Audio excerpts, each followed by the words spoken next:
Whoa, whoa, whoa, bop. What's up YouTube? Chris Bandy here.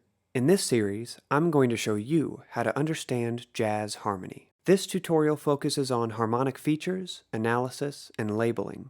It does not focus on progressions or performance techniques, although I might make tutorials for those concepts later on. In addition, I teach jazz piano, theory, and composition lessons in person and online, so email me if you are interested.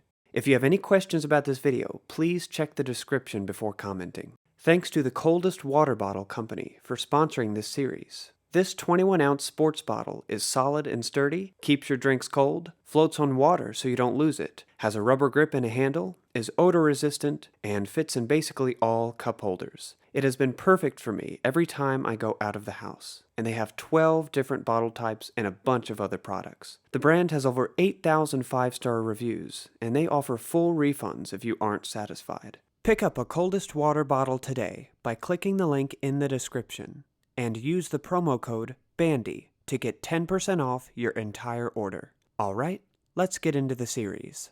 The 6 features of a chord are the root, quality, extensions, alterations, bass, and voicing. So the first feature of a chord is the root. The root is a single tone that is the foundation of a chord, and all the other tones in the chord are built around the root. Therefore, the root is also called the one of the chord. The root can be any tone you want. Once we have a root, we need a way of indicating how other tones are related to the root. Tones that are part of a given chord are called chord tones or chord members. The tone that is a minor second above the root is called the flat 2 or flat 9. The tone that is a major second above the root is called the natural 2 or natural 9.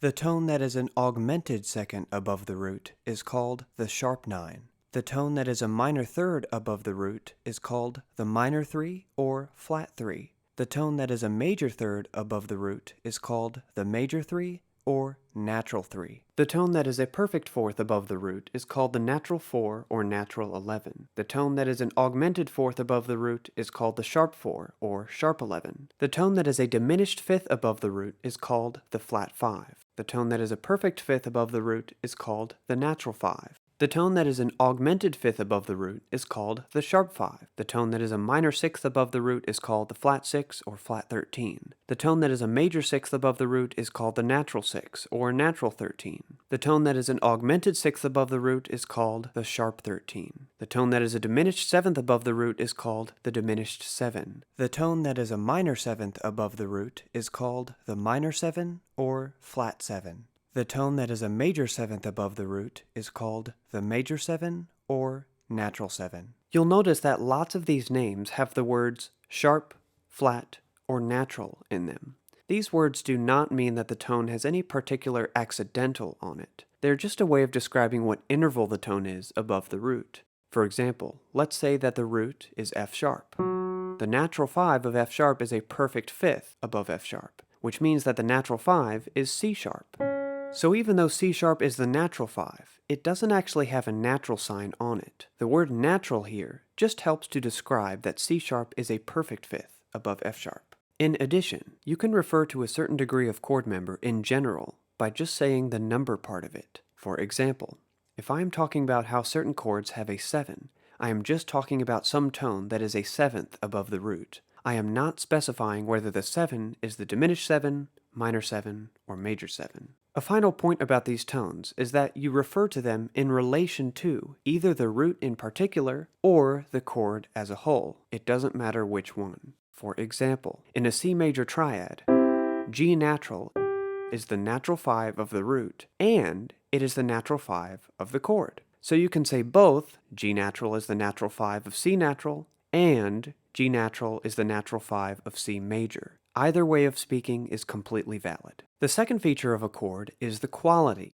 The quality is the sound that emerges when the root is combined with certain versions of the 3, 5, and 7, if there is a 7. There are 2 main groups of chord qualities: qualities for triads and qualities for seventh chords. Let's start with triads. A triad is a chord with 3 tones: a 1, a 3, and a 5. Here are the 4 main triadic qualities. If a triad has the major 3 and natural 5, its quality is major. If a triad has the major 3 and augmented 5, its quality is augmented. If a triad has the minor 3 and natural 5, its quality is minor. If a triad has the minor 3 and diminished 5, its quality is diminished. Now, there are 2 special qualities that each result from replacing the 3 with either the natural 4 or the natural 2. This type of replacement is called a suspension. If a triad has the natural 4 and natural 5, its quality is sus4, or just sus. If a triad has the natural 2 and natural 5, its quality is sus2. You can also combine these qualities and say that if a triad has the natural 4 and the natural 2, as well as the natural 5, its quality is sus24. Now, if you take a triad and add a 7 to it, it becomes a 7th chord. There are 15 7th chord qualities. If a 7th chord has a major triad and a major 7, its quality is major-major, or simply major. If a 7th chord has a major triad and a minor 7, its quality is major-minor, or simply dominant. If a 7th chord has a minor triad and a major 7, its quality is minor-major. If a 7th chord has a minor triad and a minor 7, its quality is minor-minor, or simply minor. If a 7th chord has a diminished triad and a major 7, its quality is diminished major. If a 7th chord has a diminished triad and a minor 7, its quality is diminished minor, or simply half diminished. If a 7th chord has a diminished triad and a diminished 7, its quality is diminished diminished, or simply fully diminished. If a 7th chord has an augmented triad and a major 7, its quality is augmented major. If a 7th chord has an augmented triad and a minor 7, its quality is augmented dominant, or simply augmented. If a 7th chord has a sus4 triad and a major 7, its quality is sus4 major, or simply sus major. If a 7th chord has a sus4 triad and a minor 7, its quality is sus4 dominant, or simply sus dominant. If a 7th chord has a sus2 triad and a major 7, its quality is sus2 major. If a 7th chord has a sus2 triad and a minor 7, its quality is sus2 dominant. If a 7th chord has a sus2-4 triad and a major 7, its quality is sus2-4 major.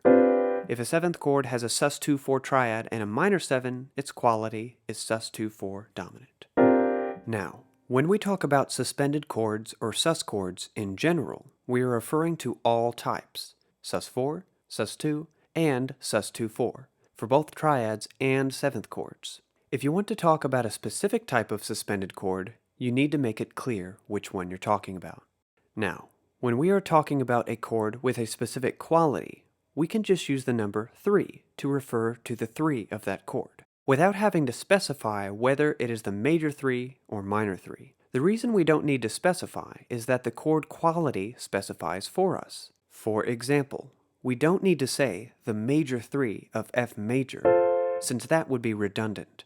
We can just say the 3 of F major, since we already know that it will be a major 3, and therefore be A natural.